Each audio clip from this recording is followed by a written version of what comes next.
Law of attraction जो है, इसको अलग अलग लोग अपने अपने डेफिनेशन से इसको ढाल देते हैं। हाँ।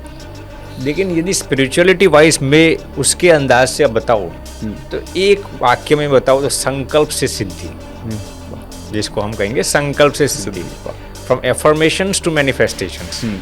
तो मेरा यही डेफिनेशन एक वाक्य में यदि मैं कहूँ तो संकल्प से सिद्धि तक। जी, बहुत बढ़िया। तो ये आपको ये महसूस होता है कि सिद्धि तो चलो प्राप्ति है जी, जो हम प्राप्त कर रहे हैं, जी, तो संकल्प कितना जरूरी है? और क्या संकल्प का मतलब सिर्फ डिसीजन लेना है या बहुत सारी चीजें और भी करना है? नहीं, कई सारी चीज़ें इसमें इन्वॉल्व है। एफर्मेशन से लेकर थॉट्स से लेकर हम कैसा विचार करते हैं, ये सभी संकल्प के अंदर आ जाता है। देखिए, ये संस्कृत शब्द है संकल्प। तो संकल्प सिर्फ महज विचार करना, कल्पना करना ऐसा नहीं है, इसके अंदर कई सारे पहलू है। यदि संक्षेप में आपको अमित भाई बताओ तो पहला हो गया हमारे थॉट्स, दूसरा हो गया विजुअलाइजेशन, जिसको हम परिकल्पना या कल्पना कहते हैं संस्कृत में।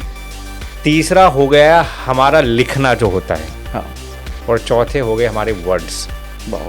तो ये चार चीजों से, ये मेरा डेफिनेशन, ये चार चीजों से आपका संकल्प बनता है। आप क्या विचार करते हैं, आप कैसा विजुअलाइजेशन करते हैं, आप कैसा लिखते हैं, क्या लिखते हैं, और आप क्या बोलते हैं। These 4 things incorporate your thoughts. Wow, I think ये तो मुझे लगता है सारा सारी है ये तो सारी चीजों का।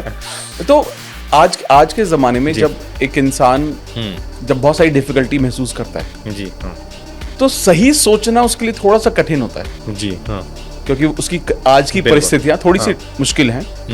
तो एक सही सोच को बनाना कैसे बनाया जा सकता है इसको? बहुत अच्छा प्रश्न पूछा अमित भाई आपने। देखिए, सोच तो बहुत ही महत्वपूर्ण है। अब न्यूरोलॉजिकल रिसर्च ये कहता है अमित भाई कि normal person on average has approximately 70,000 thoughts per day. जी, करेक्ट। Normal person. रिसर्च ये भी कहता है कि out of that 99% of the thoughts are negative. Research claims that. Not only that, ये हार्वर्ड यूनिवर्सिटी का रिसर्च अमित भाई कि उसमें भी 90% थॉट्स रेपिटेटिव होते हैं। हाँ। यानी कि एक जैसे थॉट्स हम रिपीट करते हैं बार बार। अब आपने ये प्रश्न पूछा कि हाउ कैन वी इम्प्रूव और how can we make those thoughts positive.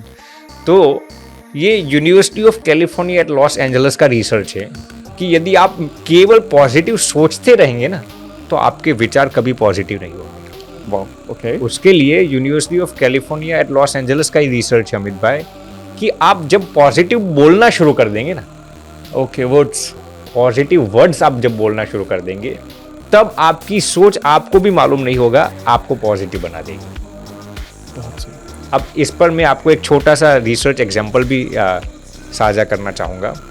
University of California UCLA का ये रिसर्च है कि उन्होंने 10 ऐसे कैंसर पेशेंट्स को सिलेक्ट किया था जिनको अलग अलग प्रकार के कैंसर थे। वो पेशेंट्स थे सेकेंड स्टेज कैंसर के, थर्ड या फोर्थ नहीं थे। इसमें से कुछ प्रोस्टेट कैंसर के थे, कुछ बोन कैंसर के भी थे, कुछ कोलन कैंसर के थे, और इसमें से एक पेशेंट ब्रेन ट्यूमर का भी था। ओके। अब इनको हर दिन ऐसा कहने के लिए कहा गया, ऐसा नहीं कि मुझे कैंसर नहीं है, मुझे कैंसर नहीं है। क्योंकि जब आप ये भी बोलते हैं ना मुझे कैंसर नहीं है, मुझे इनडायरेक्टली आप यही मैसेज देते हैं मुझे कैंसर है। राइट। लेकिन उन्हें ऐसा सिखाया गया कि आपको हर दिन ऐसा बोलना है मैं कितना स्वस्थ हूँ। आज से 10 साल पहले जब आप स्वस्थ थे उसी की विजुअलाइजेशन करके आपको अपने आप को सुनाना है, एकांत में सुनाना है या फिर किसी दूसरे के सामने। जब भी कोई आपको पूछे आप कैसा है, बिल्कुल स्वस्थ हो, बिल्कुल आनंद में हो, ये आपको 3 से 4 महीने दिन में कम से कम 200 बार बोलना है। क्या बोलना है? I am healthy, indirectly.